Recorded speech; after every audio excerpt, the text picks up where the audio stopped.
जय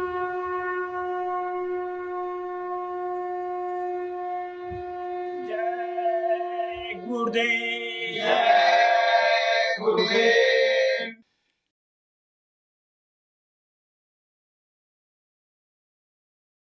जय गुरुदेव। जय गुरुदेव। सतगुरु पार लगाओ मोरी नैया।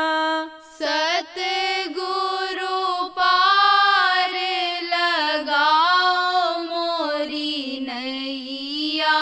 सतगुरु पार लगाओ मोरी नैया। सतगुरु पार लगाओ मोरी नैया। मैं तो बही मझधार लगाओ मोरी नैया। मैं तो बही मझधार लगाओ मोरी नैया। सतगुरु पार लगाओ मोरी नैया। सतगुरु पार लगाओ मोरी नैया।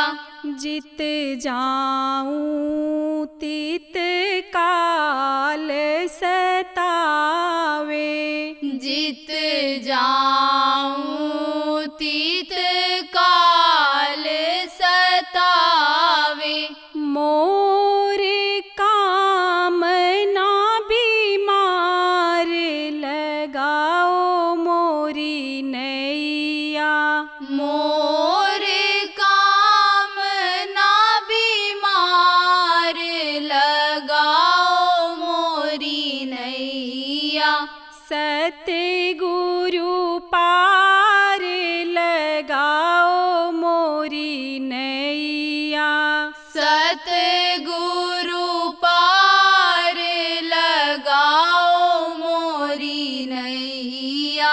मैं अनजान तू सब कुछ जानो। मैं अनजान तू सब कुछ जानो। गुरु मेरे अगम अपार लगाओ मोरी नैया। गुरु मेरे अगम अपार लगाओ मोरी नैया। सतगुरु पार लगाओ मोरी नैया। सतगुरु पार लगाओ मोरी नैया। मैं दुखियारी तड़प रही हूँ। मैं दुखियारी तड़प रही हूँ। नित तेरे दरबार लगाओ मोरी नैया। नित तेरे दरबार लगाओ मोरी नैया। सतगुरु पार लगाओ मोरी नैया। सतगुरु पार लगाओ मोरी नैया। समरथ जानी शरण में आई। समरथ जानी शरण में आई। हे मेरे सरकार लगाओ मोरी नैया। हे मेरे सरकार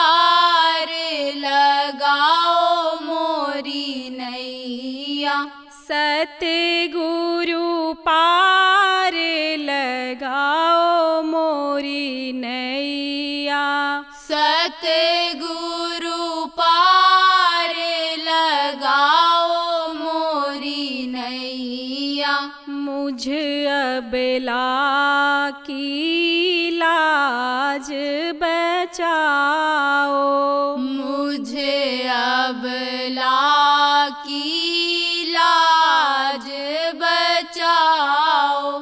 समरथ दीन दयाल लगाओ मोरी नैया। समरथ दीन दयाल लगाओ मोरी नैया। सतगुरु पार लगाओ मोरी नैया। सतगुरु पार लगाओ मोरी नैया। जय गुरुदेव स्वामी दया के सागर। जय गुरुदेव स्वामी दया के सागर। सुन लो दीन पुकार लगाओ मोरी नैया। सुन लो दीन पुकार लगाओ मोरी नैया। सतगुरु पार लगाओ मोरी नैया।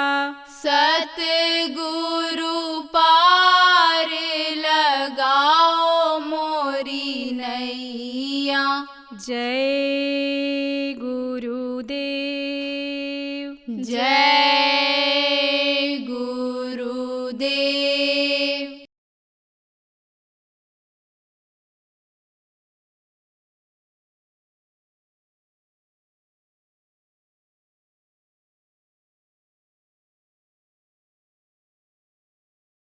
ये क्या है ये संसार? एक तरह से मुसाफिर खाना है और उसको छोड़ करके एक दिन जाना है, मृत्युलोक को छोड़ करके जाना है। तो रहना तो मृत्युलोक में ही है, इसको छोड़ करके पहले जाओगे कैसे? और जाओगे तो कहाँ जाओगे? अरे जहाँ जाना है वहाँ कहाँ पहुँच पाओगे? अरे भाई अगर कोई मर भी गया, अकाल मृत्यु भी हो गई उम्र पूरी किए हुए बगैर, तो प्रेत योनि में जाना पड़ेगा। तो मनुष्यों को तो भी आराम रहता है, खाने पीने को मांगता है, कोई किसी से तो दे देता है, लेकिन प्रेतों को बहुत दिक्कत रहती है, खाने की दिक्कत रहती है। आप समझो आराम नहीं मिलता है उनको, हमेशा वो दुखी रहते हैं, हमेशा जान बचाते फिरते हैं कि कोई जबरदस्त प्रेत मिल जाएगा अगर रास्ते में तो मार कूट करके सही कर देगा। क्योंकि भूत को बहुत मारते हैं और जब मारने लगते हैं तो 10-10 कोस तक आवाज जाती है उनकी चिल्लाने की, कोई बचाने वाला नहीं होता है। इसीलिए देखो डरते हैं। हल्का फुल्का भूत लग गया किसी को तो ये जो ओझा सोखा तांत्रिक होते हैं, कोई बड़ा भूत वश में किए होते हैं, उनके पास जब जाता है तो वो डांट फटकार कर मारकर भगा देते हैं, आराम मिल जाता है। तो भूत कैसे कहाँ वश में किए हैं? कहते हैं हमने देवी वश में कर लिया, देवता वश में कर लिया, हनुमान जी को वश में कर लिया, हमने जो है इनके ऊपर शीतला आती हैं, दुर्गा आती हैं, इनके ऊपर विष्णु भगवान आते हैं। ऐसे नाटककार लोग दिखाई पड़े कि जो सत्संगियों से कहा जो बाबा हमारे सिर पर आते हैं उनके सिर पर आते हैं, ऐसा प्रचार हमको सुनाई पड़ा। तो कहने का मतलब ये है प्रेमियों कि पहले तो जाना नहीं है, जाना है जब समय पूरा हो जाएगा तभी जाना है। तो रहना इसी मृत्युलोक में है, लेकिन इस चीज को ये चीज समझ में आ जाए कि जसवा जुगिया रम चलो जसवा बिराना है। बिराना मतलब दूसरे का है, ये चीज समझना जरूरी है। किसका देश है ये जिसका देश है उसका नाम है काल भगवान, उनका देश है। उन्होंने ही ये सारी चीजें बनाई हैं हमारे आपके खाने के लिए, और ये शरीर भी हमको आपको उन्होंने ही दिया है। और इसमें आँख कान मुँह और ये सब नब्या जिब्या जिसको कहा गया है, ये इंद्रियां उन्होंने बनाई हैं। तो ये उनका देश है, ये अपना देश नहीं है। लेकिन यहाँ बड़े होशियारी से चलना है, पीछे का याद रखते हुए, आगे का याद करते हुए तब चलना है। क्योंकि ये क्या है, ये एक सफर है। मुसाफिर किसको कहते हैं? जो चलने फिरने वाला होता है, ये एक जगह पर घर में जो बैठ जाता है उसको मुसाफिर नहीं कहते हैं। जो यानी एक जगह से दूसरी जगह जाता है उसी को मुसाफिर कहते हैं। तो ये समझो मुसाफिर कौन मुसाफिर है? हम सब लोग मुसाफिर हैं। तो इसमें पीछे का भी याद रखना है। क्या पीछे का याद रखना है? कि भाई ये दुनिया संसार छोड़ने वालों में हमारे ही परिवार के लोग थे। दादाजी थे, किसी का दादा चला जा रहा है, किसी के पिता चले जा रहे हैं, किसी की माँ चली जा रही है, किसी का बेटा ही चला जा रहा है। पीछे का भी याद रखना है और आगे का भी याद रखना है कि भाई हमको भी छोड़ना पड़ेगा। जैसे ये जा रहे हैं ऐसे हमको भी जाना पड़ेगा। और अगर कम उम्र में ही कोई सीख जाए, जैसे बच्चे इसमें आप बैठे हो, अभी आपकी जवानी आने का समय है, बुढ़ापा आएगी फिर आपका शरीर नियम के अनुसार छूटने का रहेगा। लेकिन बचपन से ही अगर सीख जाओ तब आप धोखा नहीं खाओ। कैसे? जैसे कौवा अपने जो चूचे उसके होते हैं, बच्चे जो होते हैं छोटे से, उनको सिखाता रहता है। क्या सिखाता रहता है? होशियारी रखना।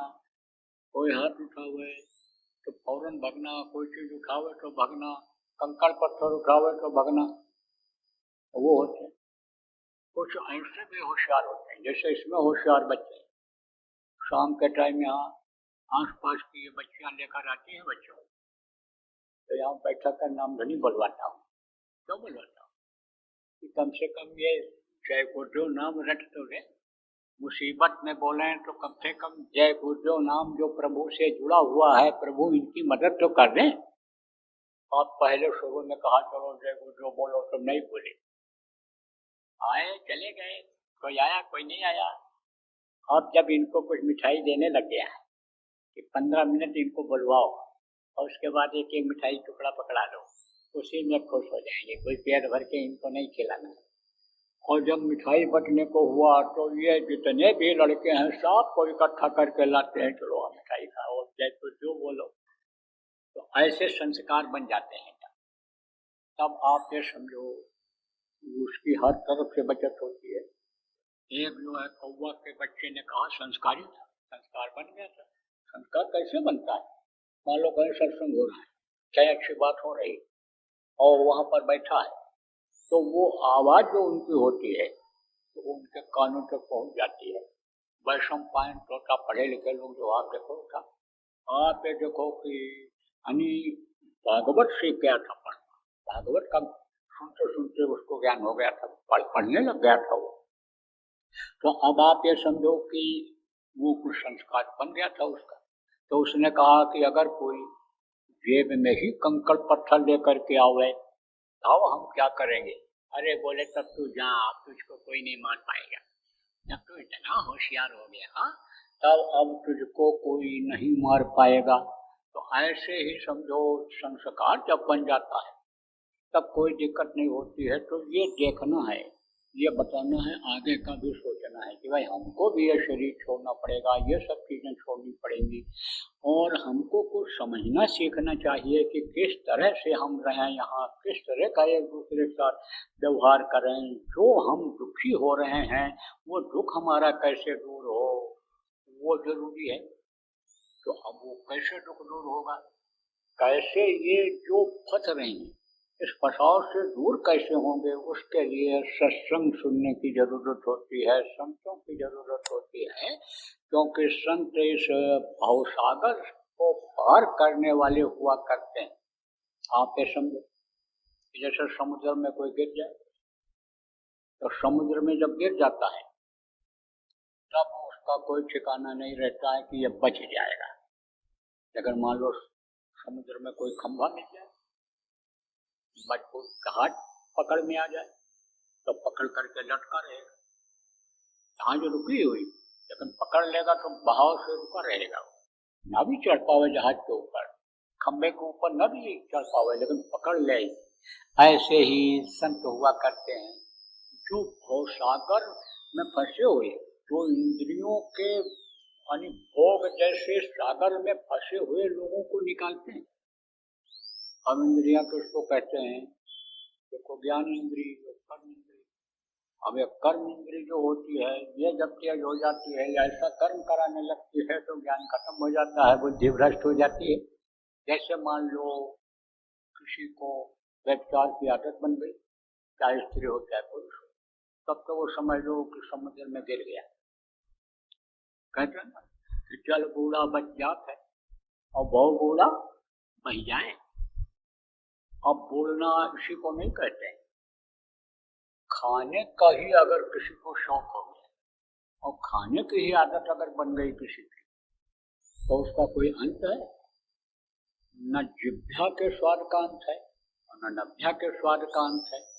जब तक ये शरीर रहता है तब तक खिलाता है, जब भले न हो।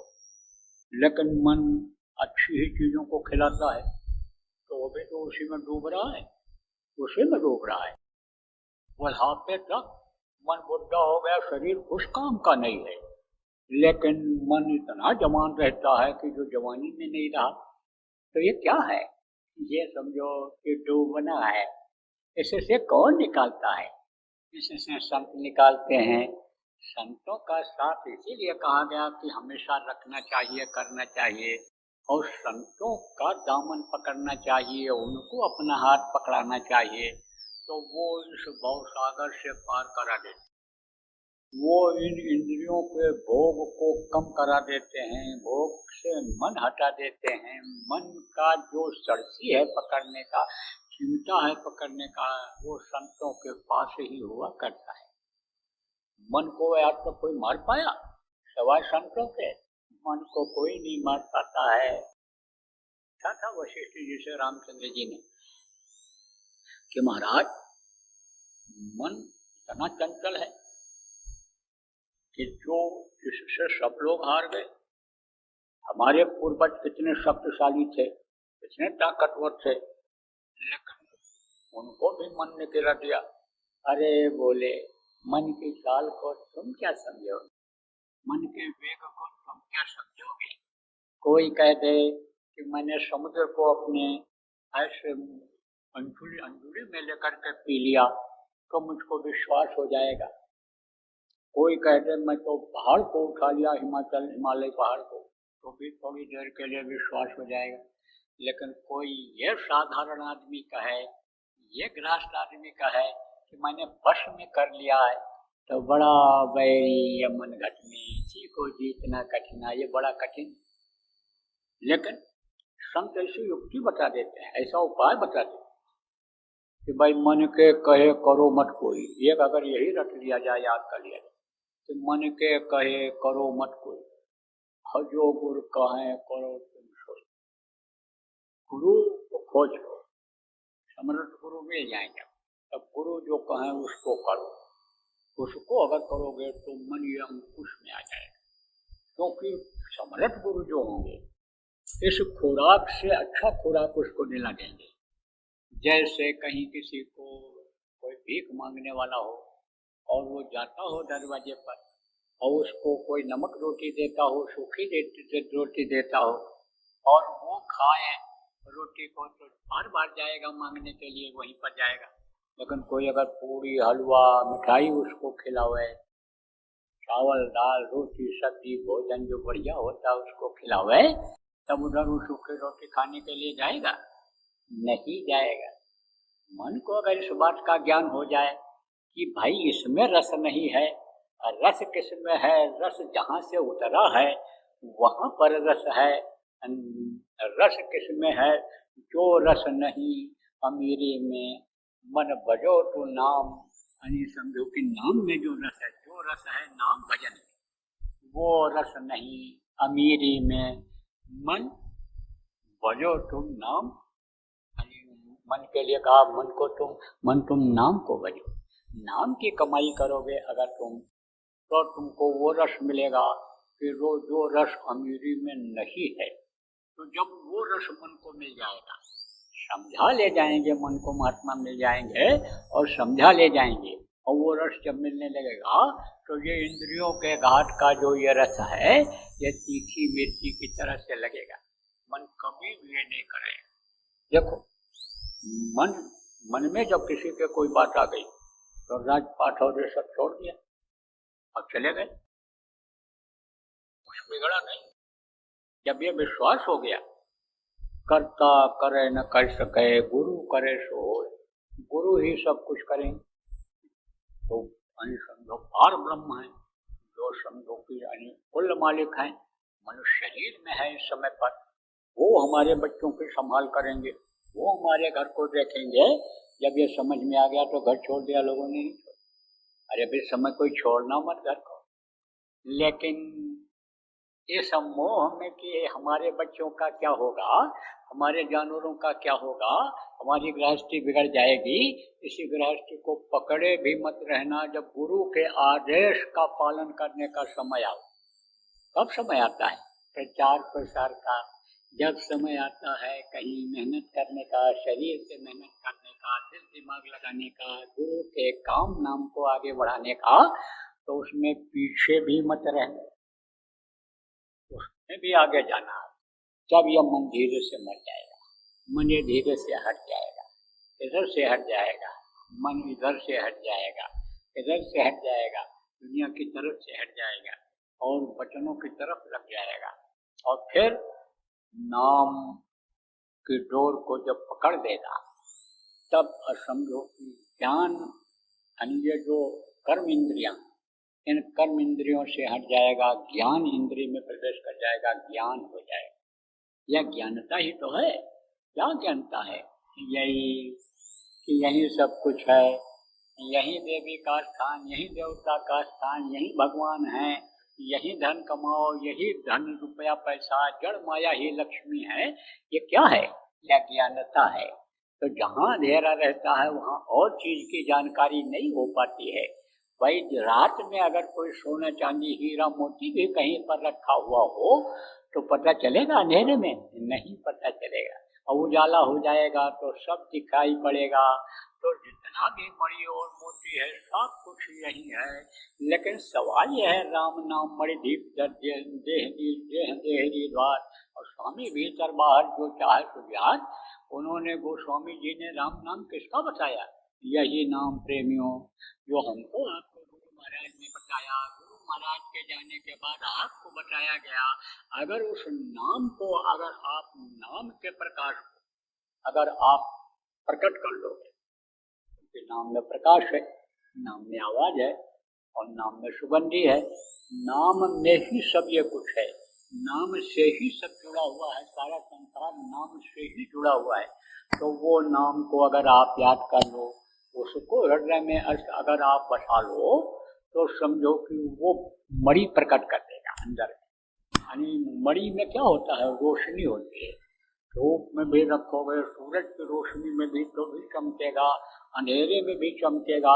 कुछ चीजें ऐसी होती हैं कि जो कम चमकीली होती हैं, सूरज की रोशनी में सूरज की रोशनी तेज होती है, वो हल्की होती है तो उसकी चमक छिप जाती है। लेकिन मणि एक ऐसी चीज है कि चाहे अंधेरे में रखो चाहे उजाले में रखो, तो वो मणि अगर मिल जाए आपको, जल जाए अगर अंदर में, सूरज अगर शब्द के साथ जुड़ जाए तो अभी रोशनी हो जाए, अभी उजाला हो जाए, और उजाला हो जाए तो अभी सब कुछ आपको इसी घट में मिल जाए, फिर इधर उधर कहीं जाने की जरूरत ही न पड़े। देखो प्रभु, जब नाम प्रकट हो जाता है और नाम का रस जब मिल जाता है, तब आप ये समझो कि उस नाम के रस, उस नाम के जो रस, देखो ये जल होता है, ये जो पीते हो ये जल है, और इसमें अगर घोल दिया जाए, क्या घोल दिया जाए? चीनी घोल दिया जाए तो वो शरबत हो जाएगा। तो शहद की मिठास आ जाएगी, गुलकंद डाल दोगे तो गुलकंद की मिठास उसमें आ जाएगी। ऐसे ही ये समझो कि ये जो रस है उसका, ये यानी काढ़ा एक तरह से हो जाता है, रसीला हो जाता है। जो जो ये नाम का रस है, तो वो रस जब मिल जाएगा, वो समझो कि जैसे आप देखो कि जल में, पानी में आप डिटर्जेंट पाउडर यानी ये जो समझो आपके ये कपड़ा धोने वाला पाउडर होता है उसको डाल देते हो, तब वो पानी नहीं रह जाता है, वैसा घोल बन जाता है कि वो यानी साफ कर देता है, कि उसको कपड़े को साफ कर देता है, बर्तन को साफ कर देता है, गाड़ी घोड़ा जहाँ भी साफ करना चाहोगे वही सफाई हो जाती है। ऐसे ही जो ये कर्मों की सफाई है वो ऐसा रस होता है कि उसको साफ कर देता है कर्मों का, है। यानी जैसे यानी समझो कि नाम जब मिला, महात्माओं ने बताया है, तो अपनी बात थोड़ा बता रहे हैं कि नाम जब मिला उनको, नाम हृदय में जब समाया उनके और हृदय में नाम ही को बसाया जब उन्होंने, तो बोले पाप यानी का नाश हो गया। ऐसे जला कि जैसे पुरानी घास के ऊपर यानी एक चिंगारी यानी लग जाए आग की और वो घास यानी जल करके राख हो जाए, ऐसे ही पाप नष्ट हो जाए। और यही पुण्य और पाप यही यहाँ भी सजा दे रहे हैं शरीर को, और पाप और पुण्य की वजह से ही ये नरकों में भी जाना पड़ता है, कर्म खराब होते हैं, पाप बनता है उससे नरक में जाना पड़ता है, पुण्य बन जाता है उससे स्वर्ग में जाना पड़ता है। लेकिन स्वर्ग में पहुंच जाने से मुक्ति जीवात्मा की नहीं होती है, लौट लौट 84 आया। इसलिए पाप पुण्य जब दोनों नाश है तब पावे मुमकिन बात है। तो एक काम यही क्यों न कर लिया जाए।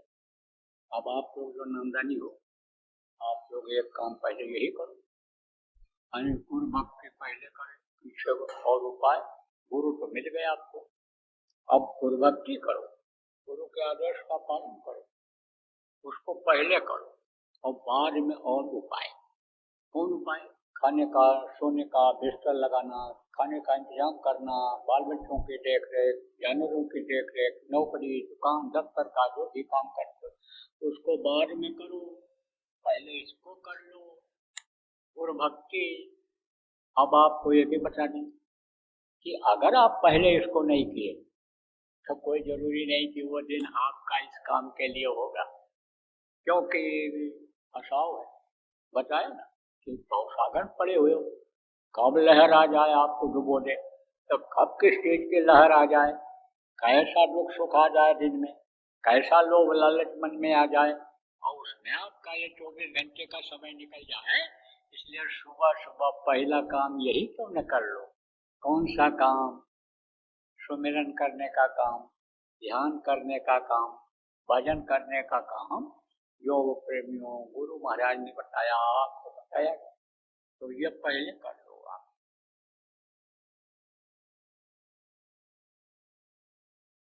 योजना जो भी बनाए हो इसको लागू करो, इसको बढ़ाओ और एक धार्मिक वातावरण तैयार कर दो, आध्यात्मिक वातावरण तैयार कर दो, शाकाहारी नशा मुक्त बना दो लोगों को, आप समझो चरित्रवान लोगों को बना दो। जब ऐसा समाज बन जाएगा तब समझो कि कलयुग पर आपको विजय मिल जाएगी। तब काल माया कुछ नहीं कर पाएगा। जब आपके अंदर निर्मलता आ जाएगी, लोगों के अंदर निर्मलता आ जाएगी, गंदगी जब साफ हो जाएगी, तब आप ये समझो कि तन मन से सच्चा रहे और सदगुरु पकड़े बांह। गुरु महाराज जो काम छोड़ करके गए उस काम को पकड़ लो, वही गुरु का बांह पकड़ना हुआ, वही गुरु उसी का बांह पकड़ेंगे। जय गुरुदेव। सरकारी व गैर सरकारी अनुदान के लिए बिना सत्संगियों के सहयोग द्वारा जनहित के कार्यों में लगी हुई बाबा जय गुरुदेव धर्म विकास संस्था का मुख्यालय पिंगलेश्वर रेलवे स्टेशन के सामने मक्सी रोड, उज्जैन, मध्य प्रदेश में है। यहाँ पर सत्संग व नामदान का कार्यक्रम होता रहता है। अतः आप श्रोताओं से अनुरोध है कि बाबा उमाकांत जी महाराज के आश्रम उज्जैन एक बार परिवार सहित जरूर पधारिएगा। आपके सुझाव के लिए व्हाट्सएप नंबर 9575600700, जय गुरुदेव, जय गुरुदेव।